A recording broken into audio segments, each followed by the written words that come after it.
I feel sunshine, I feel pain, I feel something in my heart again. Something inside, baby, something outside, all around.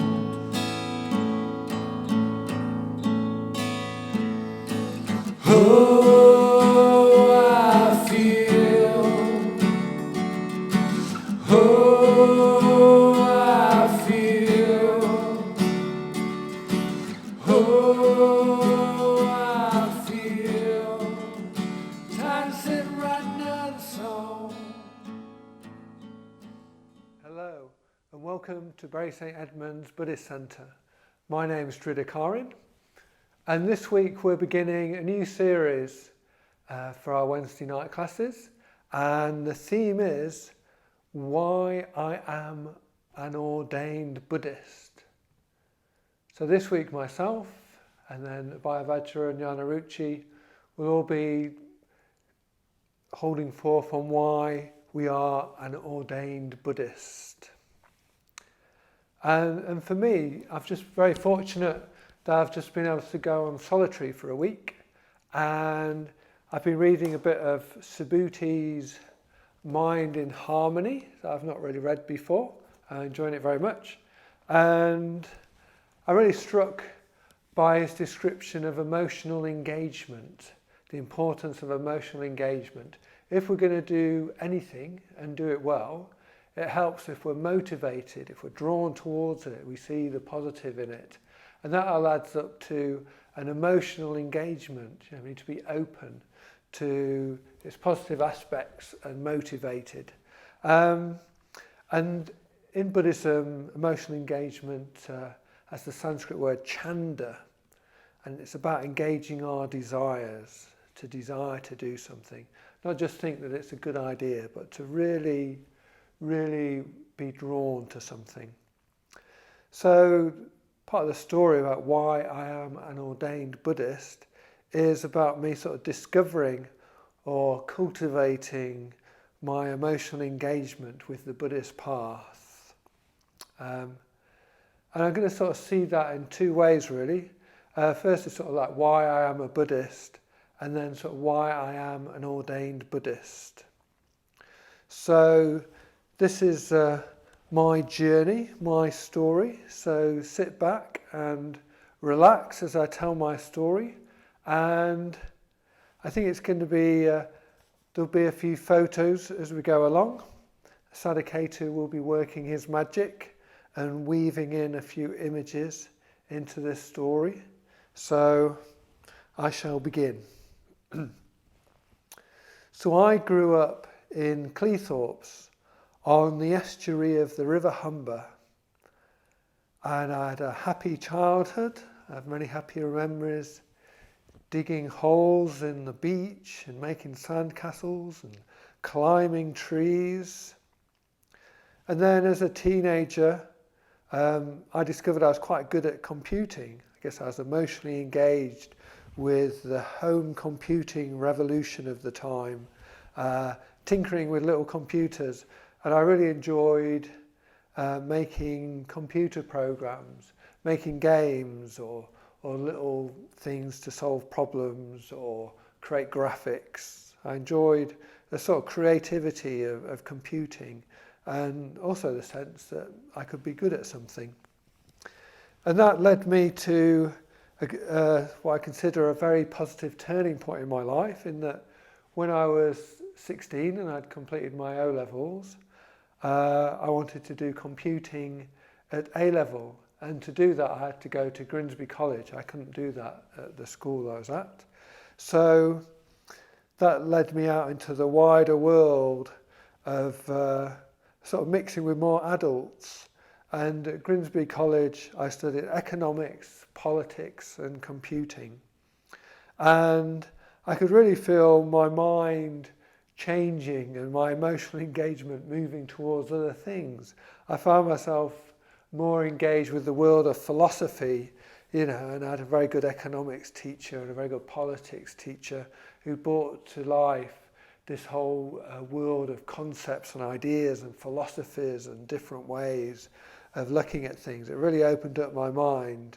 But also at the same time, I think without realising, I'd quite a sort of nihilistic, kind of a bit depressive kind of tendency. So I was sort of struggling to find, a sort of value in my life, something that I really thought was worthwhile, I was motivated towards. And so I found myself having quite sort of grey periods of feeling a bit depressed. And from there, I went on to Swansea University to study philosophy. And here, I think my emotional engagement for academia kind of dropped off. I'd been so motivated and enjoyed my A-levels so much with these great teachers, having that contact in the classroom, talking about ideas, and suddenly I was just at university going to these big impersonal lectures and not getting much out of whatever little tutorials and seminars we did. So I didn't really get on very well with that. And looking back, I think I never really realised at the time, but I think I was a bit depressed. And it's hard to get motivated to do something that's not working for you when you're a bit depressed. So after my first year at university, I dropped out, which led to the question, what to do? What should I do? And I'd been fortunate to have had a summer job working for Cleethorpes tourism department, helping organise the carnival parade and competitions for children and all sorts of different events that were put on by Cleethorpes Council during the summer. And this had allowed me to save a bit of money. So I'd had a little bit of money and I dropped out, and I had an opportunity to earn a bit more money working for the council. And so I thought, well, what to do? And when I'd been doing my A-levels, I'd met someone who'd been to Israel, who'd been to a kibbutz, and they showed me the photos, and it was somewhere completely different, somewhere just so different to what I was used to. Here I was, just somebody who'd grown up in Cleethorpes and Grimsby and spent a year in Swansea, and then had this urge to go somewhere completely different, completely new. I had some money, and I'd got some books out of the library, and I'd been drawn to some books about India and Nepal, and I'd started reading about the Himalayas, and you could go trekking in the Himalayas and walking in these great majestic landscapes where there'd be rhododendrons and colourful things like this. And the more I read about it, I realised that actually it's very cheap too and very easy to do. So I took my hard-earned savings and bought myself a ticket to Delhi, and off I went to India, arriving in May 1988, which turned out May's one of the hottest times of year, probably not the best time to go. So I sweated it out for a bit and then got on a very long 3-day bus journey to Nepal, which was incredibly uncomfortable. But by the end of it, I could have just stayed on the bus forever, and it turned out to be an incredible skill to have developed the stamina to get by on incredibly long bus journeys in India. So I got to Nepal and I went trekking in the mountains. It was all very new and it was all very simple. You just needed a sleeping bag and a little map, and off you went on the main route. There wasn't so many people. Every village there was somewhere to stay. You ate rice and dal. If you were lucky, it might be something a bit more sophisticated than that. And I was immersed in a totally different culture, walking on my own. I enjoyed my freedom and really giving me the confidence that I could get out there and do things, forge my own destiny in a way.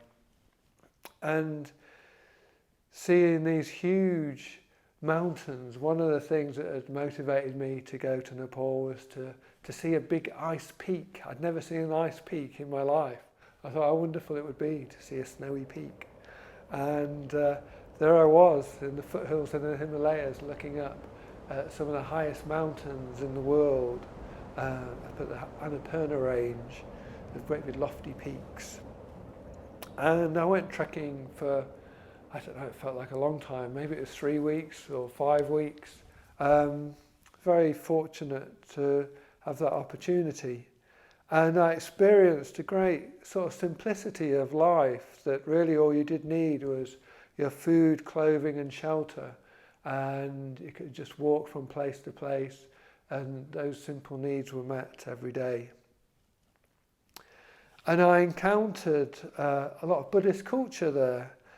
Some of the reading before had been about travel in these areas, and I'd read about stupas, these great Buddhist monuments, and Mani walls, great big long walls of carved mantras, great slabs with mantras carved on them, just piled up into walls. And I knew that you should walk around them clockwise, that you keep them to your left. So I had a sense of reverence for that, and there was something nice about knowing that it was a sort of practice to walk around clockwise around these things. And I made a point of doing that. And when I encountered a Buddhist monastery, I'd walk around that clockwise as well.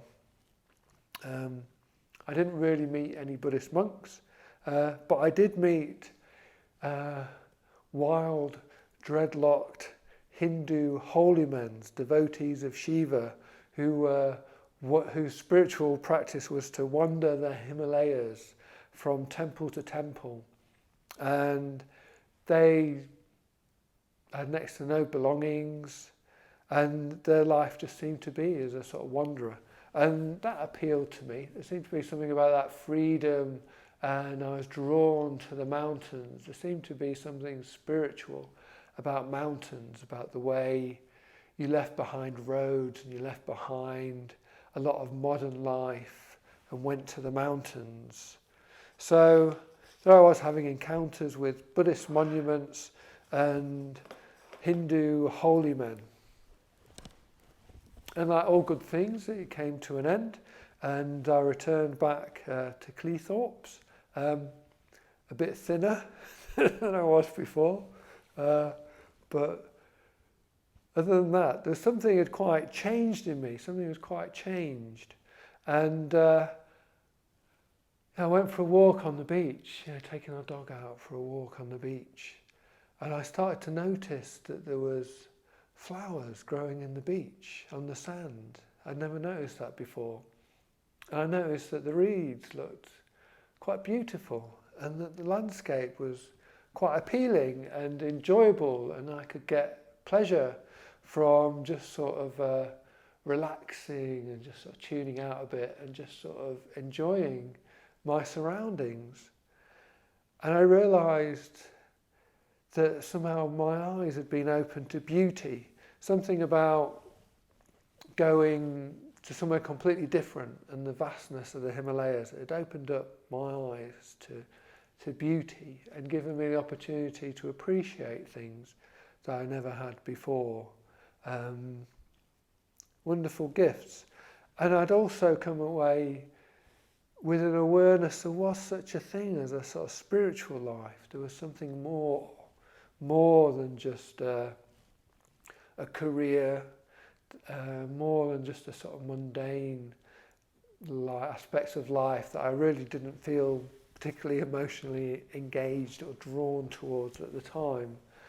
There's something more, something beyond, maybe even something magical and mystical, that you could enter into some magical sort of relationship with reality in the world. And I was quite drawn to that. I think I had an emotional engagement towards this notion that there's something more.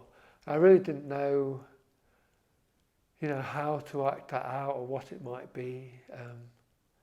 I kind of imagined it might be sort of becoming one with the universe. It might be something that you did alone, leading a simple life and meditating that one would endeavour by oneself and break through into some great mystical experience or state of mind.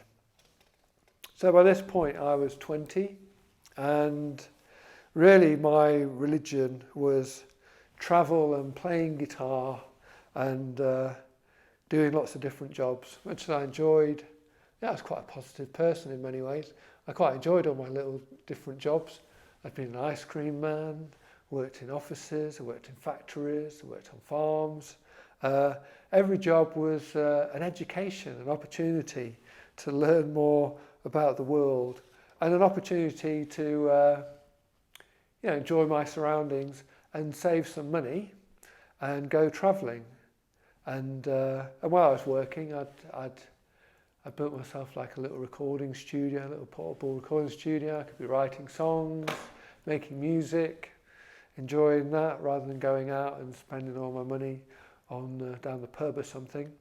I'd save my money and enjoy this sort of creative life and my friends. And this is sort of very much the story of my 20s. And then eventually, in my late 20s, I started thinking about how I could get a job where I could just stop and then go travelling and then come back and go straight back to work. So I didn't have to sort of fiddle about trying to find a new job, which kind of been good. I'd often just move to different places where my friends were. So I'd lived in London, and I lived in Leeds, moved around a bit. And then so I decided to become a taxi driver. And that was good. That was quite an education when I look back at the different people that I met, and I could relate to people in all sorts of different circumstances and get an insight into the town of Grimsby and Cleethorpes that I'd grown up in, and got to parts of the town that I'd never dreamt of going to otherwise, and just meeting people and finding those good people everywhere I went. And I did some good travels during that time. I got out to Thailand. I spread my wings a bit to Thailand and Laos and Vietnam and China. But ultimately, there was something about working nights and taxi driving that I just found a bit, it's like you become what you do, and spending all night driving around in a car, picking people up from pubs, is a bit of it's not the richest life in the world. And after a few years, I think I just sort of become this sort of creature of the night, really, and it's not what I wanted to be, and I don't feel very happy being that. So I saved some money and went travelling and thought about what I want to do in my 30s. What do I want to do next? And this desire for a spiritual life sort of surfaced. I thought, I want to have some sort of spiritual life. That's my idea. I need to bring that to life. And I also resolved that I wanted to have some sort of career. Maybe I could earn a bit more money having a career and some sort of satisfaction in that. And so I returned from that journey, and I had friends in Leeds. I went to Leeds, and my idea for a career was to maybe get a career in computing. I'd got this sort of latent sort of skill that I could engage with. So I started doing a course in computing at Leeds College, and I got myself a job assessing housing benefits at Leeds City Council.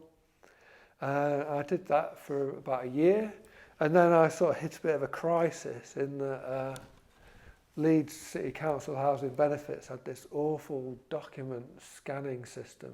So if you're assessing benefits, you had to sort of bring up all these scanned documents and zoom in and out of them using a mouse. So it's very repetitive work. And I got RSI, and I eventually got to the point where I sort of like go home and I won't play guitar because I thought maybe that might make it worse, and I just started feeling like it was sort of impinging on my life too much, and I thought, this isn't going so well. This sort of I sort of need a break from computers, and I quit that job. without necessarily anything else to go to, and and quit my college course in computing.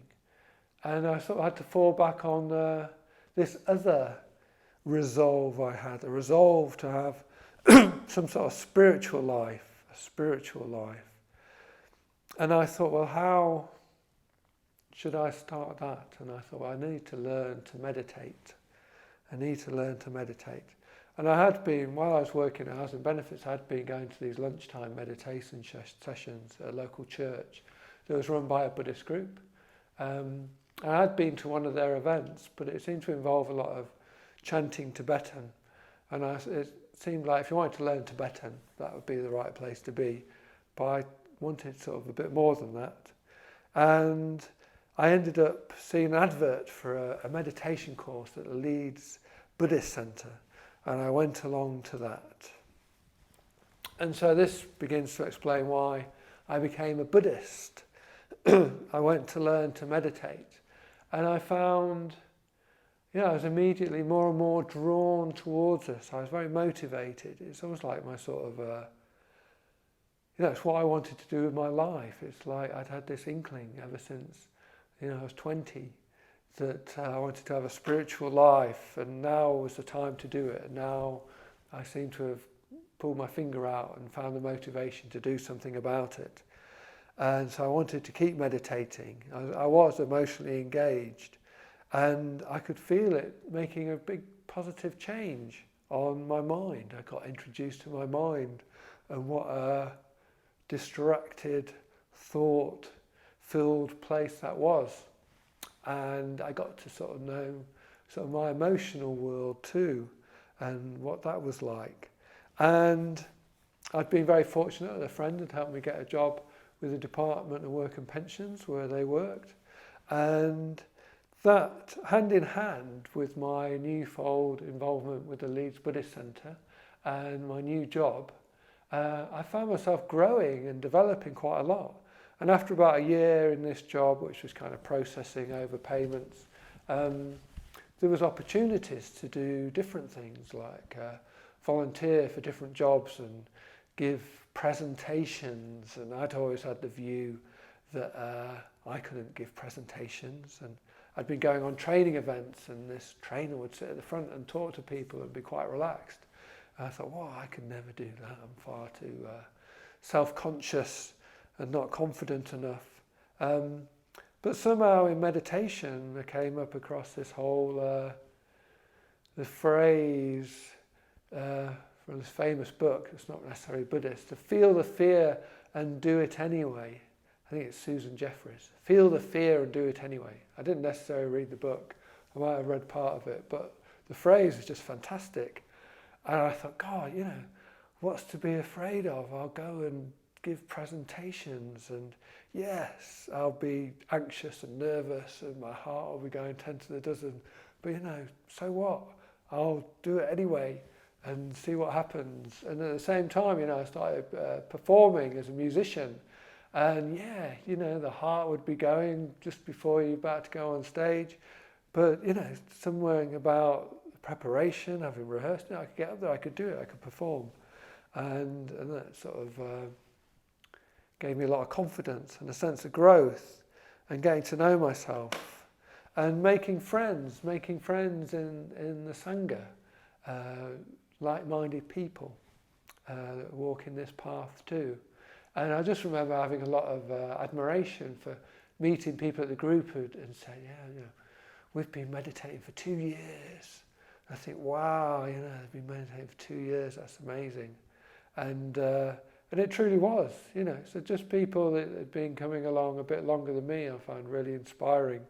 And before too long, I'd been coming along for a couple of years and having that transforming effect. But after 6 months of coming along, I didn't necessarily go because of Buddhism, I wanted to learn to meditate. And after 6 months of going along, and the first part of the class was meditation, the second half was this, talking about Buddhism and things. I had to decide, am I a Buddhist or not? Does this fit with me? And I had a bit of a holiday and got some books and read in them. And that's the point at which I decided, yes, I am a Buddhist. I decided to be a Buddhist. I just got more and more involved. And after another few years, I started going on retreats. Well, actually, that's not true. I think after about a year, I went on a weekend retreat with the Buddhist Sangha. It came around the time to go on retreat with the Leeds Buddhist Sangha. And that was great. The effect it had on me just doing all that practice over a weekend. I felt really calm and stilled and centered. And that engaged me, that motivated me. And I started going on retreats to other centres, weekend retreats at Padmaloka, with like 70 other men, and then week-long retreats at Vajraloka. Was maybe like 20 of you doing intensive meditation. And while the first time I did an intensive meditation retreat, I found it quite uncomfortable to sit for so long. When I went again a few months later, things were flowing much better. And I was becoming altogether much more inspired, and I'd asked to become a Mitra, and for some reason I seemed to have to wait quite a long time before I became a Mitra, but I was still growing and developing. I had this sort of high inspiration, and I'd had my Mitra ceremony and become a friend, and then I sort of, through this inspiration, I decided to ask to join the order, to ask to become an ordained Buddhist, without really fully understanding what that might mean. But I just felt so emotionally engaged, to use that phrase again, so inspired and so drawn to what our movement had to offer. I thought it was such a wonderful thing that we were doing at the Leeds Buddhist Centre, and it was so incredible going on retreat, going to Padmaloka and going to Vajraloka. It really, literally life-changing stuff. And I wanted more without knowing what that more might be entirely, So I asked for ordination and started to sort of deepen and broaden my involvement with the movement. Now, I still had the sort of latent habit of sort of travelling, and the time came when it felt like I'd had enough of working for the Department of Work and Pensions, good as it had been, and I'd saved a bit of money, and I had this notion that I could go to India and explore the movement in India. And one breakfast on retreat at Padmaloka, I found myself sitting next to this Indian guy who turned out he lived in Nagpur, and he ran a computer institute, and there's a guy, Saddhaketu, an ordained member of our movement, and he invited me to come out and teach English in Nagpur. So I went on what I called a journey of exploring our wider movement. I went on a working retreat at Gushaloka, at the retreat centre in Spain. Helped to build the windows in the shrine room there, and the place where I went on to, 13 years later, went to live and work there. And then I went out to India to live in Nagpur, and I had the opportunity to just rent a little room in Nagpur. And before my travels to India, had been to sort of very adventurous or touristic sort of places, where the sites were, where backpackers went. It's a bit of a beaten trail, really. But Nagpur wasn't on that trail. Nagpur was just, I think of it as the heart of India. If you were to point to a map of India, right to the centre, point to the middle of India, your finger won't be far away from Nagpur. And it wasn't a destination, it was just a sort of plain city. But it's the heart of, a beating heart of our movement out in India. And I had the opportunity to really sort of open up there and just meet people from all different communities.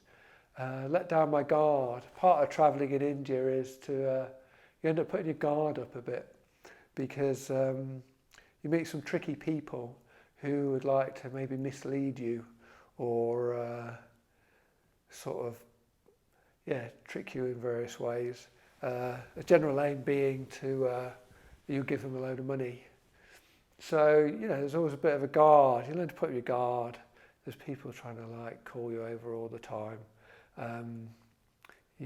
So I was able to let down my guard. That was a delightful thing, and just meet ordinary Indian people and be invited to Indian people's houses to eat and just be immersed in that life, living in a lovely street with Indians that are from all the religions, Christians, Sikh, Buddhists, Muslims, Hindus. It's really wonderful. And also getting to learn about our movement out there. So to sort of cut the story short, I ended up spending about 13 months in total in India. I did come back to the UK to work a bit and get a bit more money. And I went back for another, I kind of did a 6-month stint, and then I went back for another 7 months. I ended up sort of doing a tour of Maharashtra, sort of going around different centres and giving little talks about presentation skills and things like that. So I came back from that and had an opportunity to go and work in Cambridge for Windhorse Trading, the gift business, giftware business founded by Buddhists many years before. It had been very successful and had grown enormously, and had a great big warehouse in Cambridge and many shops around the country. And they were keen to have people come and join them. So I had the opportunity to go there, and it was a great place to engage with the training for ordination, because once you've asked for ordination, there's an opportunity to go on these different sort of retreats and engage more deeply in our movement. And these retreats were based at Padmaloka at the Men's Ordination Training Centre. So I had the opportunity to go there quite frequently.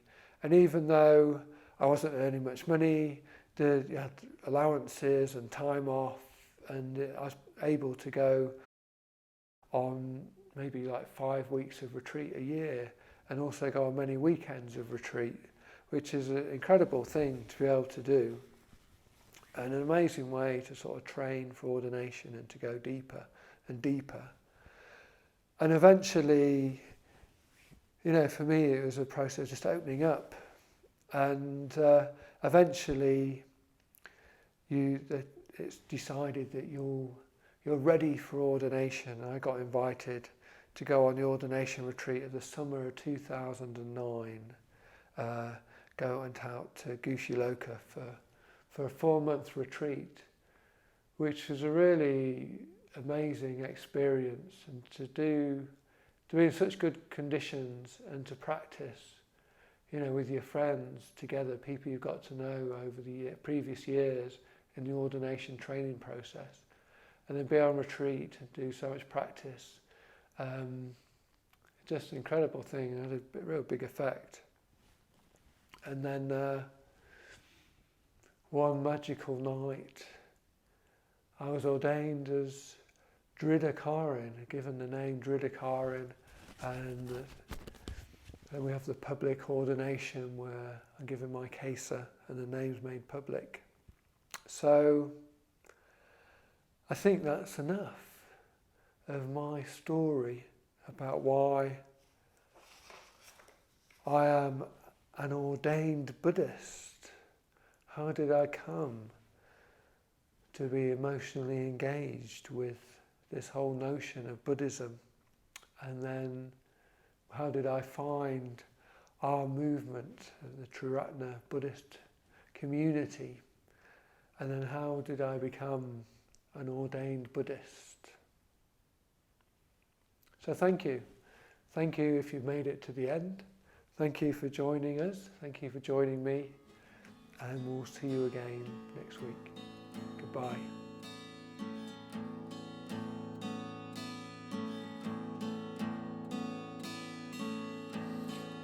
feel sunshine. I feel sunshine. I feel sunshine.